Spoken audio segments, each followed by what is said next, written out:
Ever get that feeling where you just got to have a certain brand? Like, not just the cheapest one or the one with the best reviews, but that specific brand. We're going to do a deep dive today into how brands work their magic on us, how they basically create this pull that's almost psychological. Oh, yeah, it's really fascinating. It's like how brands become more than just, the products they're selling or the logo you see. They kind of get woven into how we think about things, even if we don't always realize it. Right. Exactly. And for this deep dive, we're using this book called Brand Seduction by Daryl Weber. Super interesting stuff. So our mission today, and I guess you're already kind of on board if you're listening, is to really break down the hidden mechanisms behind why we choose certain brands. We're going way past, just the surface level stuff and into the weird and wonderful world of the unconscious brain. It's pretty wild. You might be surprised by some of this. Like, have you ever really loved one brand of coffee over another, but you couldn't quite put your finger on why? Or like how you kind of just feel certain things about a brand, even if those things aren't actually spelled out for you. That's the kind of stuff we're talking about today. Okay, so let's jump right in. Weber talks about this thing called brand fantasy. Can you break that down for us, like in plain English? Why should we even care about this? Sure. Basically, brand fantasy is all the unconscious thoughts and feelings that pop up when you think about a specific brand. It's kind of like the full sensory and emotional experience we connect to that brand without really thinking about it. So it's more than just what a product does, right? It's about the whole feeling you get from it. Exactly. Weber says this fantasy is the real thing people are buying into, often without realizing it. It's all the emotions, pictures, and thoughts that come up when we think about that brand. Okay, so in the book, he uses this example, Ketel One versus Grey Goose vodka. Both are, high-end vodkas targeting a similar kind of customer. But what makes the fantasy different for each? Well, it's crazy how different people actually perceive these brands, like deep down. In some focus groups, people would describe Ketel One as like ruggedly masculine. Some people even slammed their hands on the table when they talked about it. Like picturing a bunch of guys in a steakhouse drinking scotch and smoking cigars. Not really the image that comes to mind with most high-end vodkas. Yeah, that definitely gives you this sense of something authentic, a bit old school, strong. Like Right. You kind of drink someone who knows what they like would order. Exactly. And what's interesting is that this feeling mostly came from the bottle itself, the thicker glass, the solid shape, the kind of classic font, and also because they didn't really advertise much. A lot of people didn't even know it was Dutch. They'd guess it was, like Russian, Polish, Yeah. German. So there was this whole fantasy about its heritage and authenticity, even if the details were kind of fuzzy. And on the other hand, you have Grey Goose, which seems to create a totally different kind of fantasy in people's minds. Oh, yeah, definitely. To some people, Grey Goose felt more refined, almost delicate. Not necessarily feminine, but definitely less, in-your-face masculine compared to Ketel One. It gave off this vibe of being more stylish and sophisticated. The bottle is sleek, the font is flowy. Those kinds of visual cues sent signals of, like, polish and exclusivity. So you have the same type of product, but they give off these totally different subconscious vibes. One you slam on the table, the other you handle with a bit more, finesse. That's brand fantasy in action. It shows you how even when products are pretty much the same in what they do, the emotional connection can be wildly different and can really affect what people choose. Okay, so we've got this concept of brand fantasy, this deeper unconscious feeling. How does that line up with more traditional marketing ideas, like brand positioning? Ah, that's a key difference. Traditional positioning, like the kind Al Rees and Jack Trout talked about, focuses on giving a brand one clear, conscious idea in the consumer's mind. It's all about owning a specific thought. Like when you think cream cheese, you think Philadelphia. Yeah, very logical, focused on what it does or what category it belongs to. Right.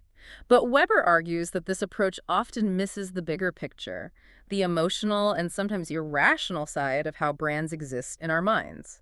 It's mostly about conscious stuff and doesn't pay enough attention to those powerful unconscious feelings we've been talking about. He even gives some funny examples like Kleenex kitchen towels or Clorox salad dressing. You can just tell those are not going to work. Right.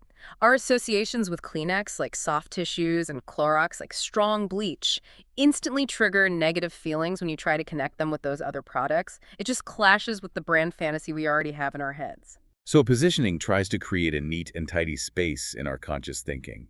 But brand fantasy is more human, more about feelings, and maybe closer to what really makes us buy things. I think so. Brand fantasy gives us a much deeper and richer understanding. You know how in psychology they talk about the gestalt?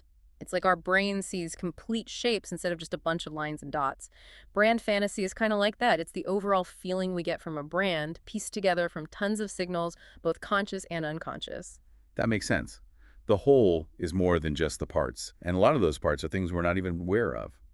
So what's the real value of this fantasy? Especially when we like to think we make rational choices. Well, it's a huge factor, even if you're trying to be super logical. Think about pain relievers, like Advil versus a generic ibuprofen from, say, CVS. They're basically the same thing chemically, and the generic is way cheaper, but people still often grab the Advil.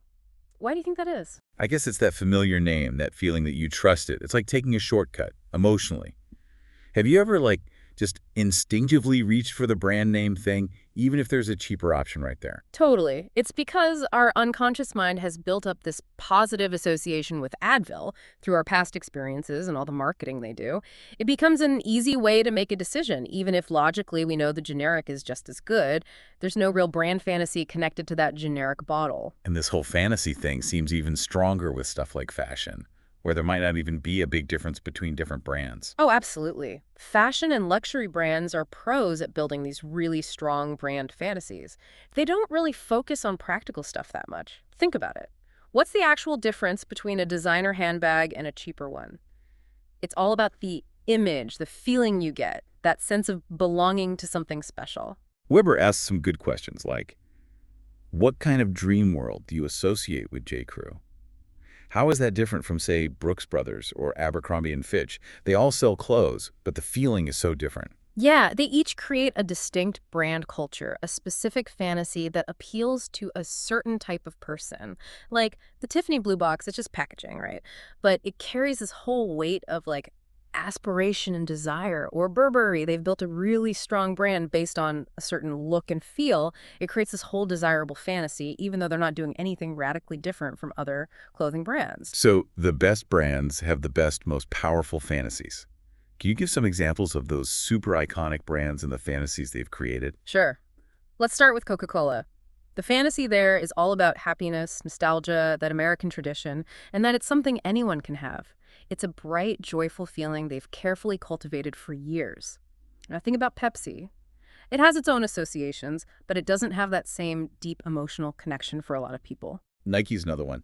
They're all about cutting edge, pushing limits with that just do it slogan. Absolutely. The Nike fantasy is about achieving athletic greatness, but also about the idea that anyone can tap into that inner athlete no matter who they are.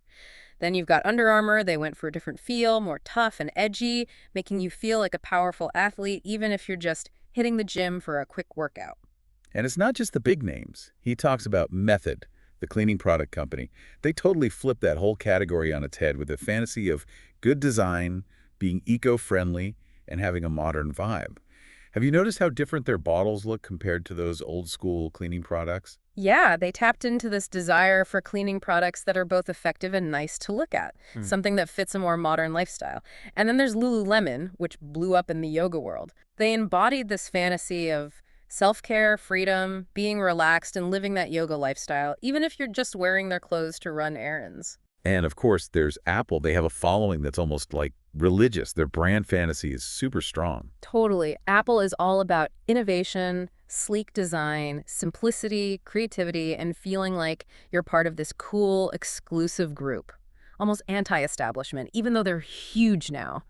It's a totally different feeling from a brand like Samsung, which, makes great tech, but it just doesn't have that same emotional pull for a lot of people. It's like that love marks concept Kevin Roberts talked about, that loyalty beyond reason thing. These brands make you feel so connected that logic just kind of goes out the window. Exactly. They build this brand fantasy that's so strong and appealing that people become deeply attached, even if they can't really explain why. So it's not just about the practical stuff, the steak. It's about the sizzle, the intangible feeling, the brand fantasy. But if it's all in our heads, how does this illusion, as the book calls it, create real value? Even though it's a mental thing, brand fantasy adds real value by changing how we perceive stuff. Like in Rory Sutherland's TED Talk, he talks about how advertising can make things seem more valuable just by changing our perspective. He uses that classic example of the Pepsi challenge. In blind taste tests, people often prefer Pepsi. But if you tell them that they're drinking, they suddenly choose Coke. It really shows how much what we expect affects our experience. It totally does. The power of the Coke brand can actually change how something tastes. What we perceive often becomes our reality. Weber also makes an interesting comparison to, like, romantic attraction. You can't just, like, logically convince someone to fall in love with you. It's all about feelings and unconscious stuff. So if you try to define a brand with just a simple statement, you lose all those deeper emotional elements. Exactly. Those unconscious things that make up the brand fantasy are super important. They can make the whole experience better and make people automatically prefer one brand over another. It's not just about the emotional benefit, it's about creating that gut feeling of wanting this brand, not that one. And he argues that all those things we hear about in marketing, like brand equity, brand personality, tone of voice, archetypes, they're not just side details, they're actually core to building a strong brand fantasy. Totally. They all help create those unconscious associations and build up that overall feeling we have about a brand. This is all really fascinating, but it makes you wonder, how does our brain actually process all of this? How do these brand fantasies get stuck in our minds? And that's what the first part of the book is about, the unconscious brain and brand perception. Right. People often think they're too smart to be influenced by advertising, that they make rational choices. But Weber shows us that's not really how it works. He takes us inside the brain, where a lot of stuff happens without us even knowing it. So this first part is like a crash course in how our brains work, especially when it comes to how brands take root. And chapter 1 is all about how the brain creates our perception of reality, which isn't always accurate. It's mind-blowing how complex our brains are. Weber talks about the sheer number of connections between neurons, these things called synapses, and he compares it to, like, the number of stars in the galaxy. It's hard to even imagine. It's amazing. So much going on in our heads all the time. And he introduces this term, the connectome. It was coined by a guy named Dr. Sebastian Sung, and basically explains how all those connections make each of us unique. Yeah, Sung says that you are your connectome. All your memories, everything that makes you you, is stored in that specific network of connections. Like, our genes determine some physical stuff, but our unique identity on a biological level is in that connectome. And it's not a fixed thing, is it? It changes as we experience new things. Exactly. The connectome is constantly changing as we learn and have new experiences. Even just thinking can change it. Our brains are always strengthening or reorganizing those neural pathways, and that's basically what learning is. You know that saying, neurons that fire together wire together? That's what's happening. So even if we don't realize it, our brains are being shaped by our experiences, including the brands we interact with. Now, Weber also makes this interesting point about what our brains evolved to do. It wasn't shopping, right? Nope. We use our brains for all sorts of complex stuff now, thinking and planning and feeling. But on a basic level, they evolved for movement. Only creatures that need to move have developed brains. He talks about this sea squirt thing, which basically eats its own brain once it settles down and doesn't need to move anymore. Yeah, a neuroscientist named Daniel Wolpert said something like, to understand the brain, you got to understand how we move. All those amazing cognitive abilities we have now, they started as a way to help us navigate the world physically. This also means you can't really separate the brain from the body. They work as one system. So all the stuff we do now that seems so brain heavy, like reading or deciding what to buy, is kind of just repurposing those old mechanisms. And a lot of it happens without us knowing. Right. A huge part of what our brain does is unconscious. It keeps us alive without us having to think about it. Breathing, balance, heart rate, scanning our environment. In a lot of ways, we're mostly unconscious beings. The stuff we're aware of is just a small part of what's going on. It's like we think we're in control, but our brains are doing so much behind the scenes, shaping our perceptions and actions without us even realizing. And when it comes to how we see the world, our brains aren't just passively taking it in, they're actively creating it. Totally. We see with our brains, not just our eyes. Weber explains this idea of top-down processing. It's like our brains use assumptions, expectations, and these mental frameworks called schemas to fill in the blanks in the information our senses are picking up. Like the image that hits our retina is upside down, but our brain automatically flips it right side up. So it's like our brains are making educated guesses based on what we already know. Weber uses that classic example of the tree falling in the forest. Yeah, if a tree falls and there's no one to hear it, it doesn't make a sound. Well, it makes vibrations, but without a brain to interpret those vibrations as sound, there is no sound. Same with color. It's not a property of objects, it's how our brains interpret different wavelengths of light. So what we see isn't necessarily the exact truth, it's our brain's best interpretation. And it's doing all this filling in without us even knowing, like dealing with blind spots, peripheral vision, creating a smooth 3D image, even though our eyes are constantly darting around. It's crazy how much our brains do to create our experience. Totally. Our brain is making all these adjustments and corrections constantly so that we experience the world as a coherent whole.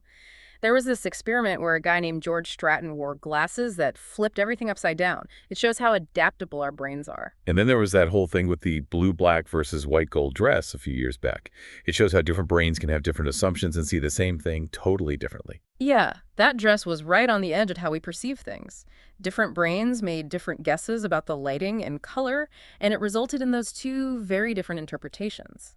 And optical illusions are another great example of how our brains can be tricked. Even something simple, like a sentence with jumbled letters, shows how our brains use expectations to understand things. Exactly. Our brain fills in missing letters or rearranges them based on what it expects to see. And this applies to hearing, too.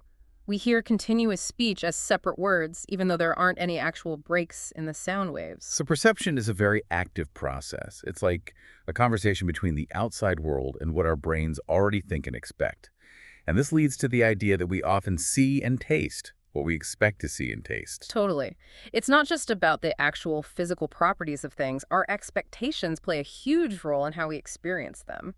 Weber talks about this study done by Hilke Plasman in 2008, where people tasted wine while they were in an fMRI machine.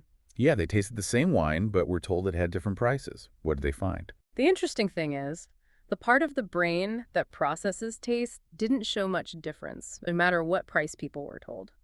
But the medial orbitofrontal cortex, which is the part that deals with pleasure and reward, lit up way more when people thought they were drinking expensive wine. So even though it was the same wine, the expectation of it being more expensive made them actually experience more pleasure. And this showed up in their brain activity. It wasn't just that they said they liked it more. Their brains were actually responding differently. Exactly. That price tag made them expect a higher quality, a better taste. And that expectation actually changed how they experienced it. Weber suggests doing blind taste tests, like try your favorite brand of something next to a similar product without knowing which is which. You'll probably be surprised how hard it is to tell the difference. Have you ever done that? I have, actually. I tried a bunch of different colas without knowing which was which, and it was crazy how similar they tasted. It really shows how much our brand preferences are tied to what we already believe about them. And this happens to experts, too. Weber talks about how even wine experts can be influenced by their expectations. Yeah, even people with really trained palates can be swayed. There's research showing that even how easy a wine's name is to pronounce can affect how much people like the taste.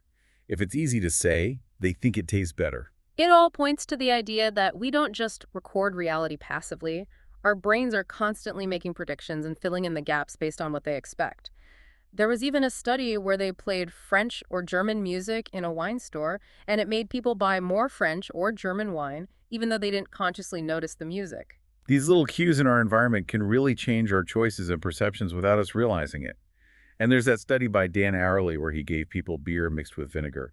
It shows that what we think we should like can actually override what we actually enjoy. It's wild. So if our brains are constantly building our perceptions based on these models and inferences, where do they come from? How do they shape how we see brands? And that takes us to the idea that we don't just see things, we see meaning. Right.